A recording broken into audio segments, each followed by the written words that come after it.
warahmatullahi wabarakatuh. Baik, di video ini saya dan rekan-rekan saya akan mempresentasikan makalah tentang ketentuan nikah dalam Islam. Jadi kelompok ini beranggotakan atas saya sendiri, Azhar Anindya Alfarina, Dan saya Kawati, saya Rahmatia, Saya Zara Juliana, saya Sari, dan saya Hairul Akmal. Oke, jadi ketentuan nikah itu dibagi menjadi beberapa.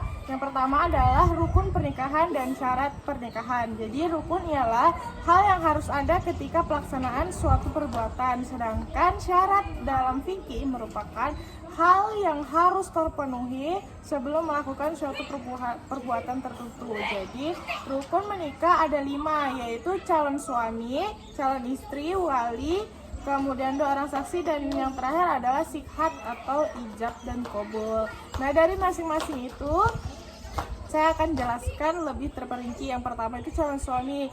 Nah, jadi calon suami itu ada ketentuan yang harus terpenuhi sebelum nikah. Yang pertama adalah calon suami pastinya harus benar-benar laki-laki. Kemudian calon suami bukanlah orang yang haram untuk dinikahi bagi calon istri, baik haram karena nasab, sepersusuan, ataupun karena ikatan pernikahan. Kemudian tidak terpaksa, jadi pernikahan itu tidak sah jika hanya dalam kehendak sendiri.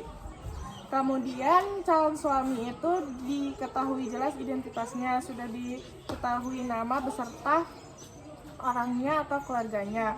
Kemudian yang terakhir adalah tidak sedang melakukan ihram. Kemudian yang kedua itu ada calon istri. Calon istri akan dijelaskan langsung oleh rekan saya. Silakan. calon istri ada berapa syarat yang harus terpenuhi untuk calon istri, yaitu benar-benar perempuan, bukan wanita yang haram dinikahi baik karena nasab, persusuan, atau karena ikatan pernikahan. Jelas identitasnya, sudah diketahui nama serta yang mana orangnya oleh calon suami, tidak sedang melakukan ikram atau dalam masa nasab. Oke, baik, di sini saya akan melanjutkan materi yang telah dibacakan oleh teman-teman saya. Tadi rukun menikah ada 5. Nah, yang pertama tadi sudah disebutkan itu calon suami, yang kedua calon istri, dan yang ketiga ada wali. Di sini saya akan menyebutkan beberapa syarat ketika menjadi wali pernikahan. Nah, yang pertama itu harus Islam. Nah, yang kedua sudah balik. Tidak sah anak kecil menjadi wali nikah. Kemudian yang ketiga berakal sehat. Yang keempat merdeka, bukan seorang budak. Yang kelima laki-laki, tidak sah wali dari perempuan. Terus yang keenam ada adil, bukan orang fasya.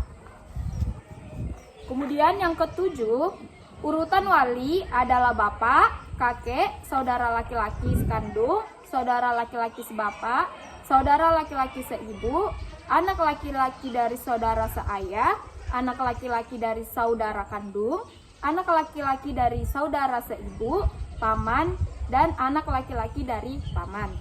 Kemudian ada bagian perempuan yang tidak memiliki wali. Misalnya wali sudah meninggal, maka walinya adalah pemimpin di daerah tersebut. Jika di Indonesia adalah dari pegawai kantor urusan agama atau KUA. Baik, materi selanjutnya akan disampaikan oleh teman saya. Nah, selanjutnya itu yang keempat itu 2 orang saksi. Syarat 2 orang saksi ini hampir sama dengan wali, yakni yang pertama itu Islam, yang kedua itu balik atau sudah dewasa, tidak sah anak kecil menjadi saksi nikah. Yang ketiga itu berakal sehat, yang keempat itu merdeka, bukan orang budak. Yang kelima itu laki-laki, tidak sah saksi dari perempuan, dan yang terakhir itu adil atau bukan orang fasik. Nah, yang terakhir itu yang 5 itu sikhat atau ijab dan kabul. Yang pertama itu ijab kabul dilaksanakan dalam keadaan bersambung. Artinya pelafalan ijab dengan kabul atau penerimaan tidak berselang lama. Yang kedua itu tidak ditambah dengan keterangan jangka waktu tertentu. Misalnya, saya terima nikah si Fulanah dalam waktu sebulan.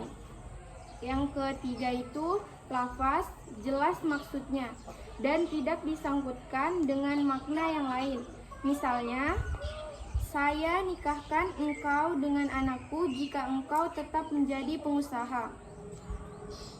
Dan yang keempat itu ijab dan kabul, menggunakan kalimat nikah, tazwij, atau turunannya yang semakna. Dan yang terakhir itu boleh menggunakan bahasa selain bahasa Arab. Selanjutnya akan dijelaskan oleh teman saya. Jadi selanjutnya adalah orang-orang yang tidak boleh dinikahi. Adapun orang-orang yang tidak boleh dinikahi sebagai berikut. Yaitu yang pertama ada mahram perempuan yang haram untuk dinikahi. Dibagi menjadi dua. Yang pertama ada mu'abad atau haram selamanya. Yang pertama itu ada nasab atau keturunan, ibu kandung dan juga seterusnya. Yang kedua ada anak perempuan kandung dan seterusnya ke bawah, cucu dan seterusnya. Yang ketiga ada saudara perempuan dari ibu, baik sekandung, bapak atau seibu. Yang keempat ada saudara perempuan sekandung, baik sekandung bapak maupun sekandung ibu. Yang kelima ada saudara perempuan dari bapak. Yang keenam ada anak perempuan dari saudara laki-laki. Yang ketujuh ada anak perempuan dari saudara perempuan. Yang kedua adalah radha'ah atau persusuan. Yang pertama adalah ibu yang sedang menyusui. Yang kedua adalah saudara perempuan persusuan. Selanjutnya akan dilanjutkan oleh rekan saya. Baik, masih dalam mu'abad. Yang ketiga adalah ikatan pernikahan. Yang pertama mertua atau ibu dari istri. Yang kedua anak tiri atau anak dari istri dengan suami lain apabila suami sudah pernah berkumpul dengan ibunya. Yang ketiga istri dari ayah atau ibu tiri, kakek dan seterusnya ke atas, baik sudah bercerai atau belum. Yang keempat istri, anak laki-laki atau menantu.